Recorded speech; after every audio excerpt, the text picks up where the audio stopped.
Swayam Prabha. Digital India. Educated India.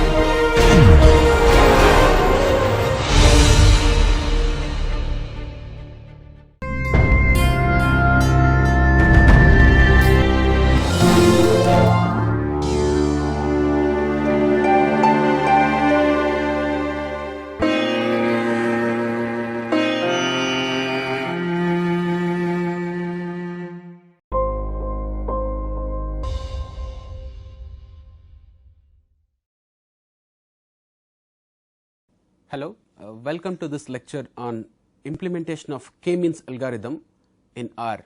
In the previous lectures, Professor Raghu would have given a brief introduction about this k-means clustering algorithm and the mathematical details of how this k-means algorithm works. In this lecture, what we are going to do is to introduce you to a case study which we use as a means to explain how k-means algorithm can be implemented in R. First, we will start with the problem statement of the case study, followed by how to solve the case study using R. As a part of the solution methodology, we will also introduce the following aspects, such as how to read the data from .csv file, how to understand the already read data which is in the workspace of your R, details about this k-means function, and how to interpret the results that are given by this k-means function. Let us first look at the case study. We have named this case study as clustering of trips. The reason will become clear when you see the problem statement. Let us look at the problem statement of the case study. An Uber cab driver has attended 91 trips in a week. He has a facility in the car which continuously monitors the following parameters for each trip, such as trip length, maximum speed, most frequent speed, trip duration, number of times the brakes are used, idling time, and number of times the horn is being honked. Uber wants to group these trips into certain number of categories based on the details collected during the trips for some business plan. They have consulted Mr. Sam, a data scientist, to perform this job, and the details of the trips are shared to him in a .csv format file with the name tripdetails.csv. This is a problem statement. Let us look how to solve this case study using R. So, to solve this case study, first we need to set up our RStudio workspace. You need to copy the file which we have shared with you into the working directory and clear the variables in the workspace.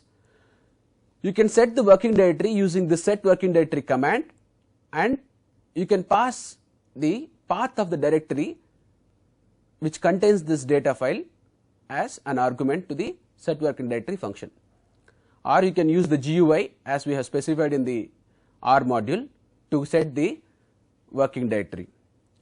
And this command here removes all the variables that are in the workspace and clear the R environment. You can very well use the brush button to clear all the variables from the environment. The next step is to read the data from the given file, and data for this case study is provided in a file with name tripdetails.csv. If you notice, the extension of this file is .csv, which means comma separated value file. In R, to read the data from a .csv file, we use read.csv function. Let us look what does this read.csv function takes as an input argument and what it gives as an output. Read.csv reads a file in the table format and creates a data frame from it. So, the syntax of this read.csv is as follows. Read.csv, it takes two arguments. The first argument is the file name and the second argument is the row names. We will see what these individual arguments are about. The file is the name of the file from which the data has to be read. Row names is a vector of row names. This can be a vector giving the actual row names, or a single number specifying which column of the table contains this row names. So essentially the syntax is read.csv, the file name, and if you have a column which specifies the row names, you can give that particular column as row names. In this case we have the first column as the row indices, that is the reason why we have given this row.names as 1. Let us see how to read the data from this tripdetails.csv. The data from this tripdetails.csv can be read by executing this following command here. I am using read.csv command and I am trying to read the data from tripdetails.csv, and I know that in the first column of the CSV file I have the row names. Therefore, I have specified row.names as 1, and this is the file name from which I want to read the data, and assigning the data which is read from this read.csv to the object called tripdetails. As mentioned in the help of read.csv, it reads the data from this tabular format and then assign it to an object called tripdetails, which is of type data frame. Once you get this data onto your R environment, you can view the data frame using view function. Notice this is capital V, and once you run this command, it will pop up a tabular column in your editor window which shows the variables in the data frame and the number of entries in the data frame. In this case we have 7 variables and around 91 entries. This is how you can view the data frame once it is loaded into your workspace. So to make it very clear, we have the 7 variables and there are 91 observations in this data frame, and the 7 variables are trip length, maximum speed, most frequent speed, trip duration, breaks, idling time and honking are noted for each trip. Now that we have seen how a data frame looks, it is time to see what are the data types of each variable that is available in the data frame. What is the way one can do that? One has to use the structure function to do that. The structure function compactly displays the internal structure of an R object. The syntax of the structure function is as follows: structure, and the argument it takes is an R object. This object is an any R object about which you want to have some information. Now let us look at the structure of the data frame which we have extracted from the tripdetails.csv. The data frame which we have extracted from tripdetails.csv is tripdetails, and I am passing that data frame as an argument to this structure function. When I execute this command, it will show that tripdetails is a data frame which contains 91 observations of 7 variables, and the 7 variables are trip length, maximum speed, most frequent speed and so on, and correspondingly it gives what is the data type of these variables. If you can notice, all of them are integer type data variables. Keep this in mind because the k-means wants all the variables in the data matrix as the numeric variables or integer variables. We will see that when we discuss about the k-means function as we go along. Now structure gives you type of the object and variables that are there in the object and their data types. There is another command which is summary, which gives you the 5-point summary of the numeric variables. This is the function summary. Summary function is a generic function used to produce result summaries of the results of various models and 5-point summaries of numeric R objects. The syntax for the summary function is as follows: the summary function takes one argument which is an R object. This object is again any R object about which you want to know some information. Let us see the summary for our data frame trip details. When you execute the summary command on your data frame trip details, it will give you 5-point summary for all the 7 variables of your data frame. Now let us look at our primary task of implementing k-means clustering on the data frame. So we have been given this data set of trip details and we have to segregate these trips into clusters. We are seeking an answer through the k-means clustering algorithm. If you would have noticed in the data, the trips are not labeled as short trip, long trip and so on. This means the data what we have is an unlabeled data, and when one wants to learn from this unlabeled data, one has to go for unsupervised learning techniques. K-means is one such unsupervised learning technique, and this k-means clustering in R can be implemented by using this k-means function. Let us look at what this k-means function takes as input arguments and what does it return. K-means takes several input arguments. I have given few of the important arguments here. X stands for numeric matrix of data or the objects that can be coerced to a matrix, and this centers we can either give the number of clusters you want to generate out of this data, or you can give a set of initial cluster centers. So if you specify this k as a number, let us say 3 clusters, what it does is it will choose a random set of distinct rows in this numeric matrix X as the initial centers. And as you know, k-means is an iterative algorithm.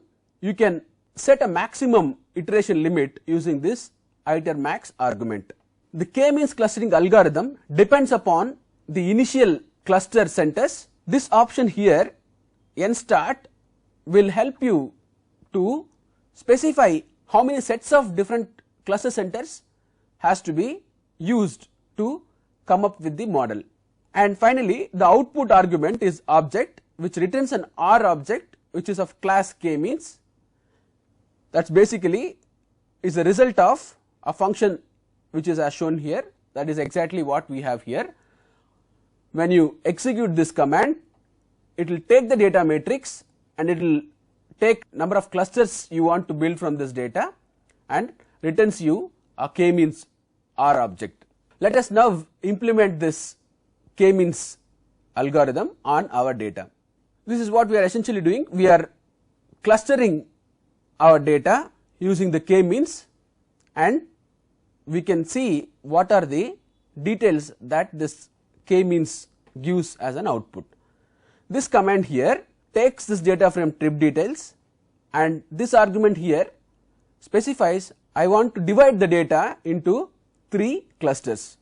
When I execute this command, it will divide the data into 3 clusters and it will assign the result as a trip cluster R object, which is essentially a list.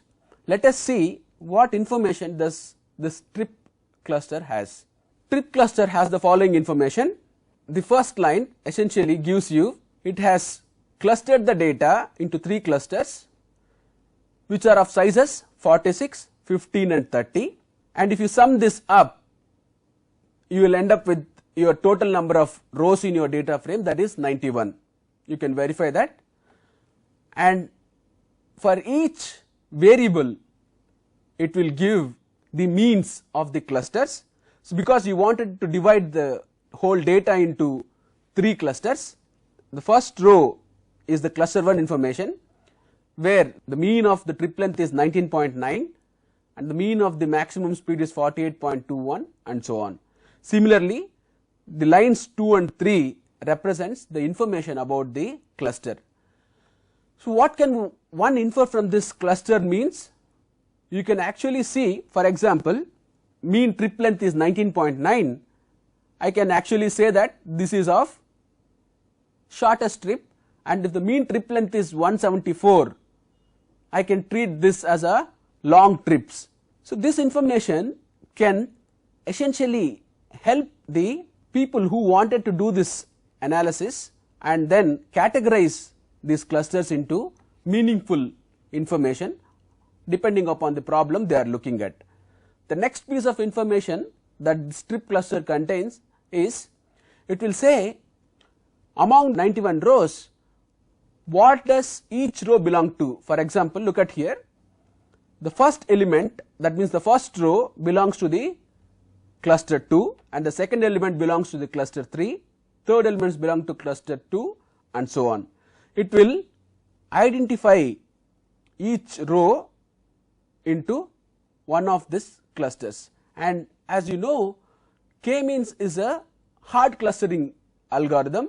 That means each point has to be allotted to any of the clusters and no two clusters contain a similar data point, otherwise you cannot have a single data point belonging to two clusters. This trip cluster has some more information which is known as within cluster sum of squares, and if you see, this contains 3 elements. That means how much is the variance in each of these clusters is what this within cluster sum of the squares gives us. The lesser the variance, the good are the clusters, and it will also give what are the other components that you can look from the trip clusters. Essentially, when you build a k-means algorithm, it will give you the following information: how many clusters it has built and how many data points are there in each of these clusters, and what are the means of each of these clusters, and how are each points are categorized into one of the 3 clusters which you want to build, and the other information. So biggest problem with this k-means algorithm is to figure out what number of clusters has to be given. So there is one method which is called as the elbow method, which can help us to calculate the optimal number of clusters k. For that, all you need to do is you have to write one for loop which does lot of k-means algorithms and get the metric which is within sum of squares, and when you plot this within sum of squares with the number of clusters, you will find out after certain number of clusters the decrease in this within sum of squares value is low, where you say, look, this is the optimal number of clusters into which your data has to be divided. Let us illustrate this code line by line.